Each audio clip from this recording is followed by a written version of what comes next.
had mentioned to you that I was going to share with you what one of the greatest gifts are that God gives us.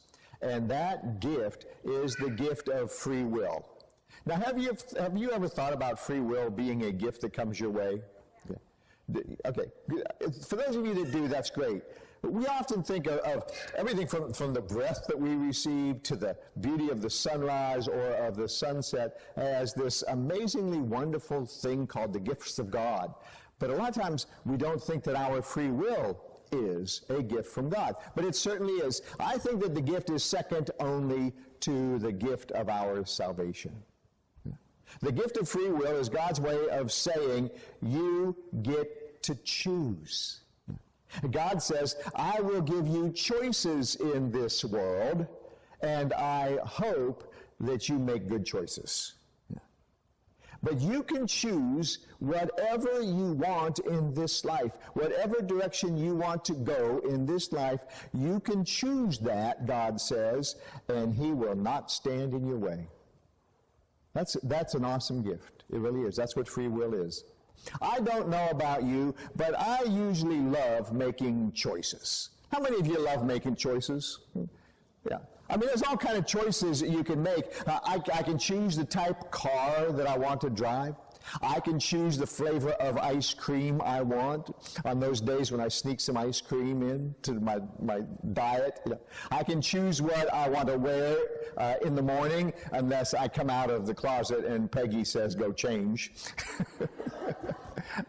I can choose many of the way I exercise, the routine that I do for exercise that fits me the most and that I enjoy the most. One of those is Peggy and I later on this afternoon, we're going to go ride our bicycles 30 miles. Yeah. I just love riding bicycles, so that's a choice that we're making for this afternoon.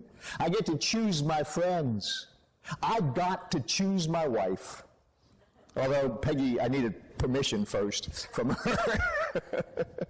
But there's so many different things that we choose in our lives. And if you think about it, much of our life is based upon the choices we make. My life based upon my choices, your life based upon your choices. And I seek to make good choices. The reason is because what I've discovered is when I make bad choices, my life gets very confusing. Yeah.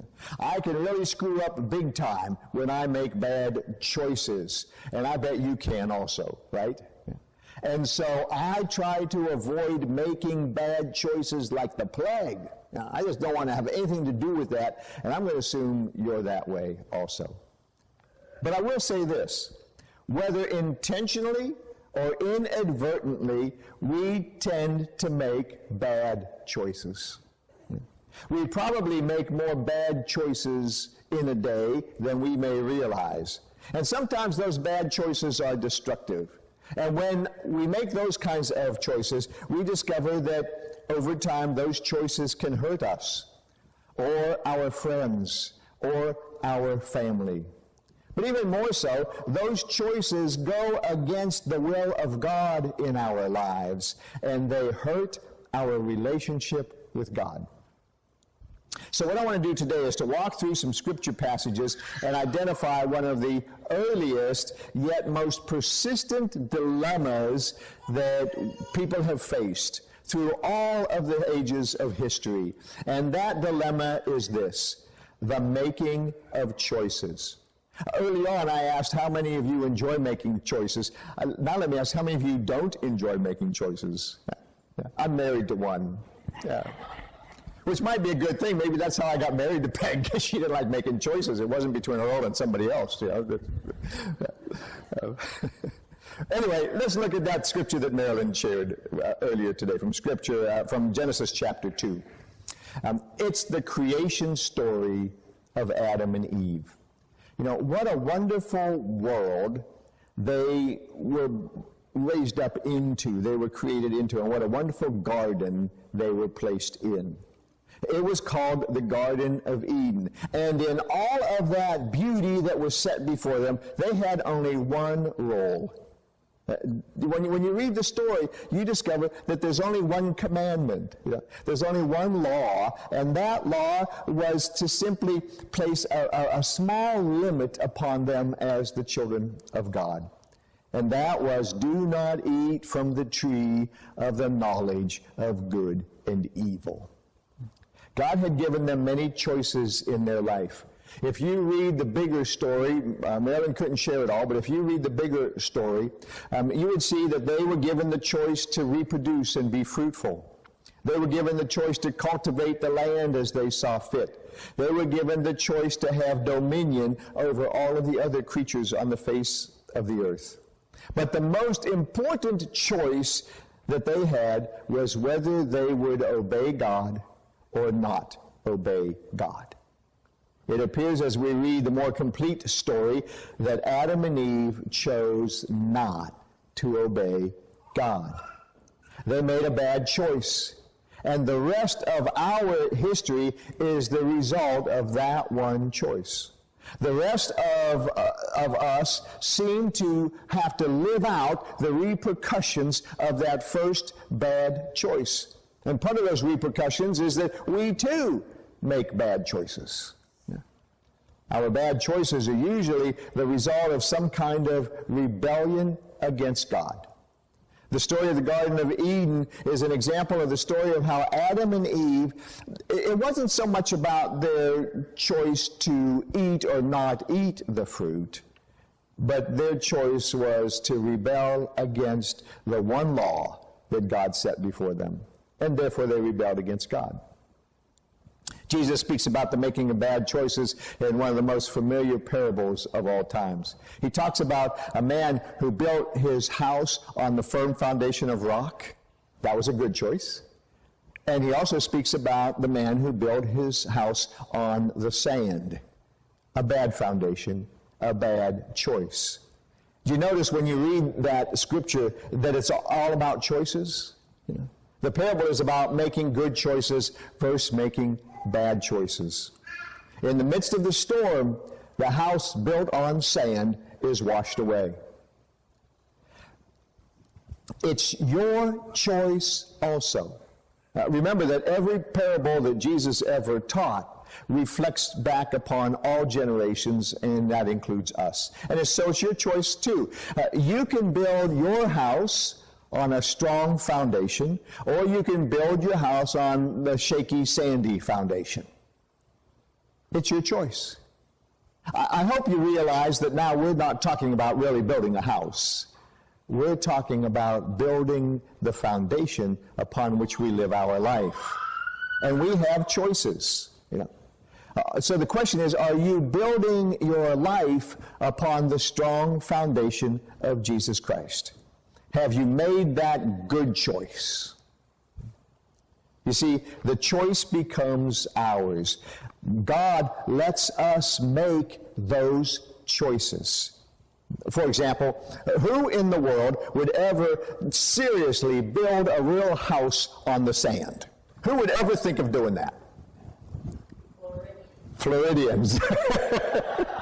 All you need to do is drive along the coastline of Florida, and you will see that hundreds and even thousands of people have built their houses on the sand. Let me tell you about one. Peggy and I own a house down in Port Charlotte that was built in 1965. We didn't buy the land in 1965. We were a bit too young.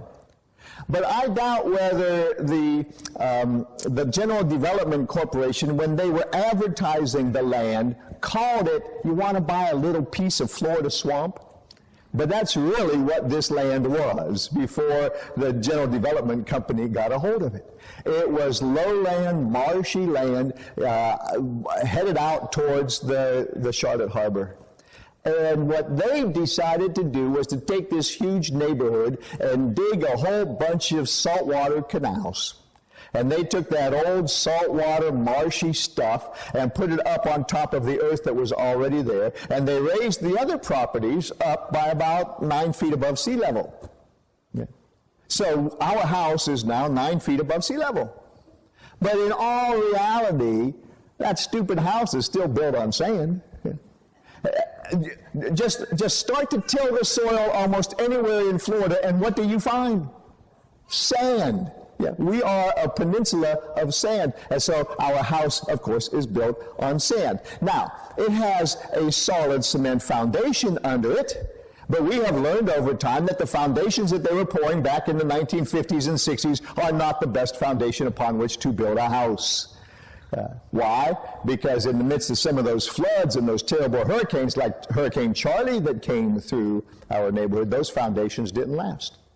There's 42 houses on our street during Hurricane Charlie. 22 of them were bulldozed. And those foundations are gone. But I'll tell you something. Peggy and I will be darned if we're going to sell that house.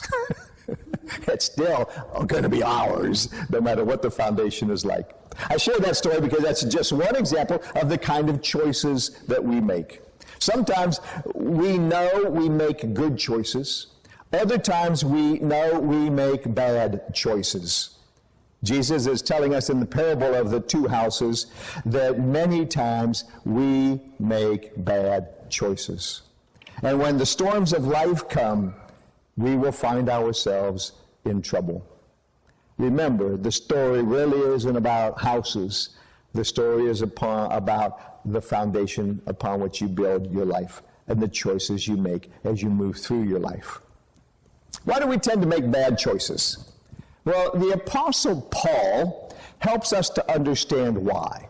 And Paul uses himself as an example. In the book of Romans, he says this. Paul says, I know that all God's commands are spiritual, but I'm not. Isn't this also your experience? What I don't understand about myself is that I decide one way, but then I act another way, doing things I absolutely despise. I obviously need help. Have you ever felt that way? I obviously need help. I decide to do good, but I don't really do it. I decide not to do bad, but then I do it anyway. Something has gone wrong deep within me and gets the better of me every time. As we look at that scripture, I think we can see what Paul is talking about. And I'll bet each and every one of us in this room can relate to that scripture. We know the difference between right and wrong choices, but we still tend to make the wrong ones. So, what are our options, and how do we decide that we want to begin to make better choices? Well, we can find one lesson that will help us in the book of Joshua. And the book of Joshua is in the Old Testament. And let me set the context for you with what that was all about. Joshua took over from Moses and had led the people into battle as they sought to conquer the promised land. It was now time to do some nation building. And God said that he would be there to help, that God would be there to lead as they entered into the promised land and as they began to build the nation. God said, I will be there, but everybody knew it was going to be tough go. And so Joshua understood how important it was for the nation to be strong. And in order for that nation to stay strong, they needed to continue to have a strong relationship with God. That could never fail. And so he challenges the people. And in Joshua chapter 24, Joshua writes this, God gave you land you had not worked for, and cities you did not build. He gave you vineyards and olive groves for food, though you did not plant them. So revere God and serve him in sincerity and truth.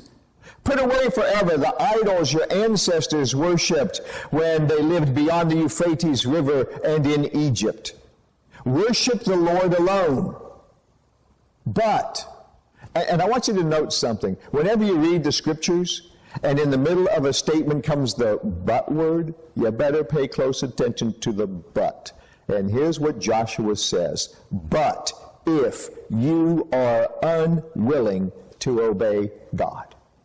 If you are unwilling to obey God, then decide today whom you will obey. Will it be the gods of your ancestors beyond the Euphrates, or the gods of the Amorites here in this land?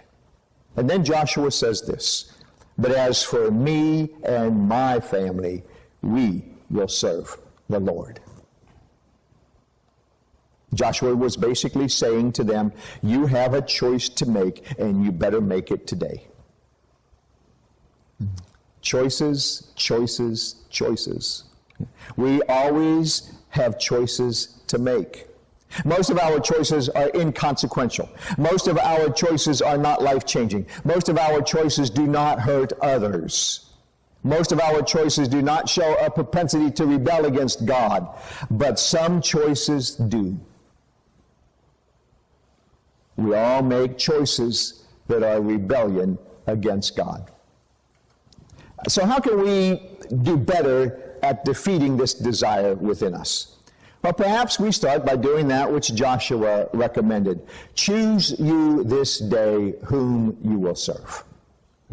You see, the first choice that you can make each and every day, even before you get out of bed, is to choose to walk the pathway of Jesus. If you make that good choice right at the very beginning of the day, then there is the probability that you will make a lot less bad choices throughout the rest of the day.